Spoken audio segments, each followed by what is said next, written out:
Bonjour à tous, c'est un plaisir de faire pour vous cette nouvelle vidéo, où aujourd'hui on va refaire un petit aperçu de l'ensemble de la solution telle qu'elle a été pensée pour nous assister en consultation. Alors, sans plus attendre, voici, l'interface que vous connaissez probablement déjà, avec ici un bouton raccourci qui vous permet directement d'accéder, à l'interface permettant de lancer un enregistrement. Vous pouvez donc, au moment où vous prenez, connaissance du dossier ou même lorsque vous allez chercher votre patient, déclencher l'enregistrement pour revenir en consultation et tout de suite avoir un outil qui est opérationnel et à votre écoute. L'outil a été, mis à jour récemment avec, une, série, d'options qui permettent vraiment de s'ajuster au plus près, de la réalité du terrain. Puisque vous savez comme moi que quand on va en consultation, parfois, ça ne se déroule pas exactement comme on voudrait et une consultation qui pouvait, paraître anodine va, justifier d'examens complémentaires et étant pris un petit peu par, le tempo de l'agenda, il est parfois nécessaire de garder l'animal en hospitalisation pour pouvoir faire des examens complémentaires entre 2 consultations. L'outil a justement connu une mise à jour, précisément orientée autour de cette réalité du terrain et vous pouvez donc, du coup enregistrer, la première séquence de la consultation, venir d'ailleurs ici, indiquer que c'est la consultation au départ, hop, comme ceci. Et puis, là-dessus, on se dit que, effectivement, il va falloir garder l'animal en hospitalisation et donc, on va y accorder au moins un temps, si ce n'est plusieurs supplémentaires. On a obtenu l'accord des gens, on leur a expliqué la situation et il a été convenu qu'on allait leur faire lui faire un bilan sanguin, une échographie et puis ensuite refaire le point et peut-être hospitaliser l'animal. Et donc, du coup, on peut stopper ici la consultation sans nécessairement envoyer à cette étape de la consultation directement une demande de compte rendu. On peut indiquer ici qu'il s'agit du chien Milou de Monsieur Tintin. Hop. Et à partir de là, le dossier est directement archivé. On peut fermer. Tout est enregistré ici, tout est sauvegardé ici, avec du coup aussi bien les coordonnées de l'animal, enfin les identifiants de l'animal, que le fichier audio de la consultation. Et puis, du coup, on va y consacrer un moment. Juste après, on va lui faire une prise de sang et on obtient les résultats de la prise de sang. Donc, il est possible de venir pousser ici le résultat des analyses de sang. Et il s'avère que les résultats de l'analyse de sang confirment l'idée qu'il nous faille ici faire une échographie abdominale. Et pas de souci, on peut envoyer une deuxième séquence audio où cette fois-ci on est en échographie, on a rappelé le dossier et on met par exemple écho abdo. Les balises étant là juste pour nous, ici NF KEM 10 par exemple, pour ceux qui ont ce type d'analyseur, peu importe. Donc on fait notre échographie, l'examen se déroule, on indique à haute voix ce que l'on voit, ce que l'on pense, les orientations diagnostiques, les anomalies observées à l'échographie, considérant que ce qui n'est pas cité par défaut est normal durant l'examen. Et puis, on laisse tout ça poser et il s'avère que, comme toujours, hein, on va prendre un moment pour discuter avec la propriétaire, enfin le propriétaire, Monsieur Tintin. Et donc à partir de là, on va venir ici avoir une discussion téléphonique avec le propriétaire. Et du coup, on peut lancer l'enregistrement. Donc là, vous êtes avec votre téléphone que vous mettez en haut-parleur à côté de l'enregistreur, enfin à côté du micro de votre ordinateur pour pouvoir enregistrer le déroulement de la discussion téléphonique. Il s'avère qu'au cours de cette discussion, le propriétaire est d'accord que pour que vous regardiez l'animal hospitalisé, vous avez expliqué un petit peu le diagnostic qui a pu être établi avec tout le pronostic, les complications, les taux de succès, l'ensemble des éléments nécessaires à l'obtention d'un consentement éclairé. Et bien à partir de là, vous avez toutes les informations nécessaires pour, en fin de journée, venir ici solliciter un compte rendu à destination bien de nos archives. Alors vous pouvez choisir un petit peu le compte rendu, la trame de compte rendu que vous souhaitez, puisqu'il est désormais possible de personnaliser la trame de compte rendu, que ce soit pour un compte rendu sur le plan standard ou sur une version un petit peu compactée. Et vous pouvez également venir ajouter des comptes rendus, enfin une trame personnalisée. Alors pour aller sur les trames personnalisées, ça se passe là-haut, dans la rubrique des paramètres et des préférences, puisqu'ici, il est possible donc de voir un petit peu l'ensemble des comptes rendus, des trames qui vous sont proposées, mais surtout, il est possible ici d'ajouter un modèle. et notamment lorsque vous faites une activité en référé avec une trame très précise par exemple, ou simplement que en tant que généraliste, vous souhaitiez vraiment avoir votre trame à vous, il est tout à fait possible ici d'indiquer une trame de compte rendu général perso. Ici, on vous invite à déposer autant d'éléments que possible, aussi bien des directives que des exemples de compte rendu que vous auriez déjà rédigés. Alors, quand vous mettez des exemples de compte rendu, n'hésitez pas à mettre plusieurs exemples pour que vraiment le modèle comprenne exactement comment est-ce que vous avez l'habitude de travailler et de rédiger vos comptes rendus. Ainsi, le compte rendu, le modèle qui va tourner derrière va s'occuper lui-même d'identifier un petit peu les rubriques que vous souhaitez voir apparaître et ainsi établir votre trame de compte rendu personnalisée. La trame de compte rendu peut tout à fait être ensuite ajustée puisque dans ce qui apparaît ici, par exemple, vous pouvez venir modifier une rubrique. Si par exemple, je ne sais pas, si anamnèse, vous souhaitiez l'enlever, hop, ok, on peut l'enlever. Si vous souhaitez la remettre, on peut la remettre, etc., etc. Du coup, on revient sur notre ami Tintin. Et ici, au niveau des comptes rendus, on peut venir du coup demander le compte rendu personnalisé dont on a besoin. Une fois que tout ça est opérationnel, on peut directement envoyer la demande de compte rendu. Quand il manque des éléments, ici, par exemple, il nous indique que on a oublié de charger un fichier concernant les analyses de sang. Bon, effectivement, pour la démonstration, je vais enlever cette rubrique-là, et à partir de là, vous voyez que vous pouvez du coup générer le compte rendu que vous souhaitez obtenir. Alors, pour partir d'un exemple, enfin pour vous montrer un exemple qui a déjà été rédigé, il est possible ensuite de venir récupérer ici les différents comptes rendus pour vos archives, pour le propriétaire et ou pour le vecteur référent. Et puis, il est également possible de cliquer ici pour venir envoyer le compte rendu directement via l'outil mail que vous avez l'habitude d'utiliser. Donc, quand vous appuyez sur ce bouton, là, quand je clique, bon, ça ouvre une page juste à côté. Il est possible du coup d'envoyer directement le compte rendu. Donc ce compte rendu là va s'intégrer dans un brouillon que vous pouvez utiliser, ajuster également à nouveau. Il n'y aura plus qu'à mettre l'adresse email du propriétaire et vous pourrez directement envoyer votre compte rendu ainsi.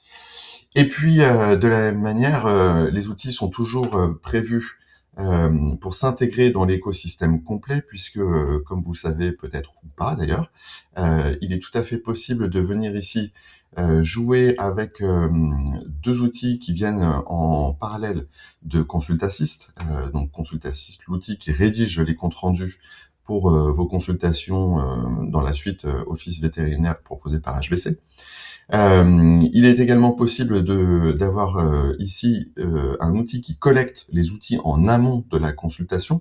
Donc là, soit vous êtes dans une activité de généraliste et vous avez ici ce petit lien qu'il vous suffit d'intégrer dans les mails de confirmation ou les SMS de confirmation de rendez-vous, assorti d'une phrase qui dit afin de préparer au mieux la consultation, nous vous invitons à nous transmettre par avance un certain nombre d'informations. En plus, les gens sont habitués à ce genre de terminologie puisque Doctolib, notamment, propose déjà cet outil-là. Ici, donc, vous voyez, par exemple, William Shakespeare, mon nom de scène, a donné un certain nombre d'informations concernant le cas de Wendy, qui vient pour des vomissements persistants, avec ici une évaluation de la gravité qui a été faite par l'algorithme. Prediac a discuté avec, du coup, Monsieur Shakespeare avant sa consultation, quand il était tranquillou chez lui, et il a ainsi évoqué des vomissements fréquents depuis 48 heures avec un liquide jaune, vert, blanc, parfois de la mousse. Wendy n'a pas mangé depuis 24 heures, elle vomit tout ce qu'elle boit, elle est un peu mollassonne. Pas de diarrhée ni de perte de poids, pas d'antécédents médicaux particuliers, et les antiparasitaires ainsi que les vaccinations étant à jour. Et à nous seulement, le modèle va évoquer ensuite des hypothèses diagnostiques, des examens complémentaires recommandés ou des traitements alternatifs dits de première intention.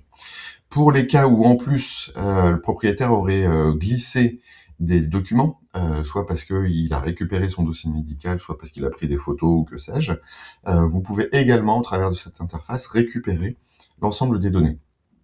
Et enfin, pour ceux qui font une activité en référé, il est également possible de, sur demande, vous paramétrer une adresse email sur laquelle vos référents ou votre secrétariat peut transférer tous les dossiers qui sont reçus de manière à faire analyser le dossier médical ainsi que l'ensemble donc des éléments qu'il contient par Prédiag, qui pourra ainsi vous présenter une synthèse adaptée du dossier médical, ainsi que les attentes du vétérinaire, et le tout dans une interface ergonomique prête à l'emploi, puisque une fois que les éléments sont apparus ici dans Prédiag, il n'y a plus qu'à cliquer ici sur le bouton consultation, enfin en l'occurrence envoyer à une consultation, de manière à ce que ça ouvre directement l'interface que je vous ai présentée précédemment, avec tout de suite, on envoie l'enregistrement du temps de consultation.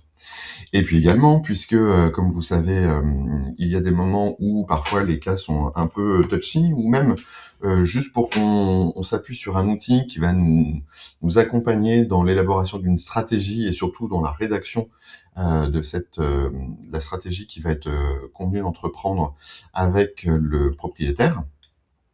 Il est possible d'engager ici une discussion avec Vet Internist, Vet Internist qui est justement l'outil dans lequel on va pouvoir directement transférer l'ensemble des éléments médicaux puisqu'ils sont déjà sur l'interface de la suite Office vétérinaire. Et ces éléments du dossier médical donc pourront être ensuite partagés avec Vet Internist avec qui on va pouvoir discuter pour élaborer une prise en charge adaptée à ce que l'on souhaite faire. Donc ça, c'est un exemple d'un outil qui n'est pas là pour remplacer le vétérinaire, mais qui est là pour l'assister dans sa prise en charge, puisque l'ensemble de cette discussion se fait sous la supervision du praticien. Et c'est une interface qui n'est accessible que aux vétérinaires, comme vous l'avez compris. Là, par exemple, dans le cas présent, j'avais demandé à Vet Internist de m'assister dans une élaboration stratégique, une prise en charge adaptée pour un adénocarcinome du pancréas, avec à chaque fois pour chaque option une fourchette de tarifs, les bénéfices, les risques, probabilité de survenue des effets secondaires, etc., etc. Donc cette stratégie-là, au final, juste au travers de quelques phrases que j'ai pu partager avec l'outil, elle est ici mise par écrite avec un format ici que je peux venir directement copier pour aller le sauvegarder dans mon logiciel métier. Et puis également, vous avez ici la possibilité de lui demander d'en faire une version plus abordable, plus compréhensible pour le propriétaire. Il n'y a absolument aucun souci pour ça, c'est tout à fait possible. L'outil vous le fait ici. Autre chose que je souhaitais également vous montrer, parce que peut-être que à un moment donné, dans je dirais la prise en charge globale de l'outil, enfin du patient plutôt, on a souhaité faire un compte rendu pour l'ensemble de la prise en charge. Et puis il y a des fois où on veut séparer les comptes rendus, donc avoir un temps pour la consultation, pour l'échographie, etc. Et là, il s'avère que j'y ai pas pensé, j'aurais voulu le faire a posteriori. Enfin, c'est a posteriori que je pense me dire, tiens, peut-être que là, dans le cas de Milou, j'aurais voulu faire un compte rendu d'échographie à part de l'ensemble. Eh bien, pas de souci. Il suffit ici de télécharger le compte rendu, enfin le fichier audio, puis de créer une consultation de suivi, ou même de créer une nouvelle consultation. Hop, on va revenir ici par exemple, comme ça je vous ferai la consultation de suivi juste après. Et là, vous pouvez venir ici charger la consultation, le fichier audio que vous aviez récupéré juste avant. Et à partir de là, on est reparti ici sur le chien Tintin, le chien Milou de Monsieur Tintin.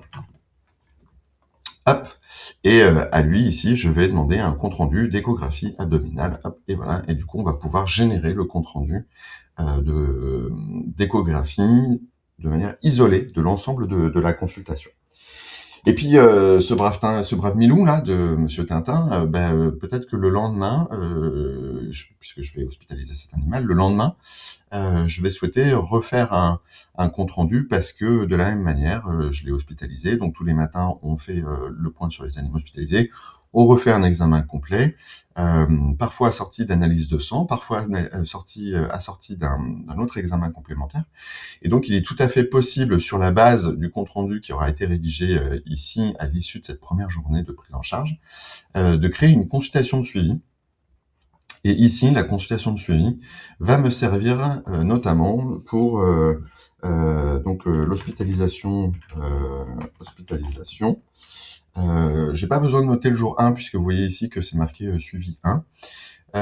On peut y ajouter également des analyses de sang, des commentaires, à nouveau un temps d'échographie. Vous avez compris un petit peu la gymnastique à chaque fois. Et de la même manière, cette fois-ci, on peut lui demander un compte rendu. Hop, alors, tchouk, oui, ici pour la démo, tchouk, on va faire terminer. Tchouk, une petite séquence audio. Et à partir de là, vous pouvez venir lui demander ici un compte rendu d'hospitalisation. Il est où mon compte rendu d'hospitalisation? Hop, le voici. Bon, visiblement, ça lui a pas plu. Pas de souci, on va actualiser la page de manière à rafraîchir tout ça et retrouver ici mon temps. Tchouk, hop, mon fichier audio, le voici, boum, et voici. Et à partir de là, hop, on pourra venir récupérer notre compte rendu d'hospitalisation. Ainsi donc, vous pouvez enchaîner les séquences sans aucune difficulté, pouvoir créer du coup des comptes rendus journaliers qui tiennent compte à la fois de l'examen que vous avez fait, des analyses de sang, enfin l'examen clinique d'hospitalisation, des analyses de sang, des examens complémentaires que vous feriez durant ce premier jour d'hospitalisation.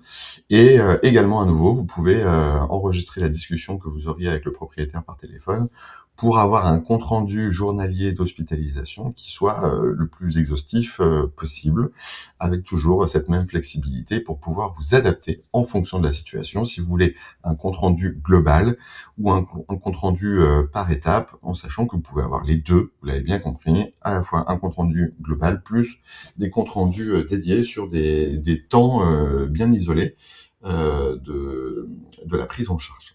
Donc voilà, c'était un petit peu un aperçu de l'ensemble des outils du système tel qu'il a été mis à jour dernièrement au sein de la suite Office vétérinaire. J'espère que l'outil vous apportera beaucoup de satisfaction. En tout cas, il a suscité beaucoup d'émoi au travers de nos utilisateurs actuels qui ont pu découvrir un petit peu toutes ces nouveautés. N'hésitez pas à nous contacter s'il y a le moindre souci. Vous pouvez cliquer sur le bouton aide et support qui est présent un petit peu partout, soit intitulé aide et support, soit avec un petit panneau triangulaire, un point d'exclamation. Vous pouvez nous faire remonter tout de suite les informations, des objections, des problèmes que vous auriez rencontrés. L'équipe support ayant une réactivité plutôt bonne, puisque les sujets sont étudiés en 24 heures ouvrées et généralement résolus en 48 heures s'il y avait le moindre souci. Donc voilà, toute l'équipe se tient à votre disposition et je vous dis à très bientôt.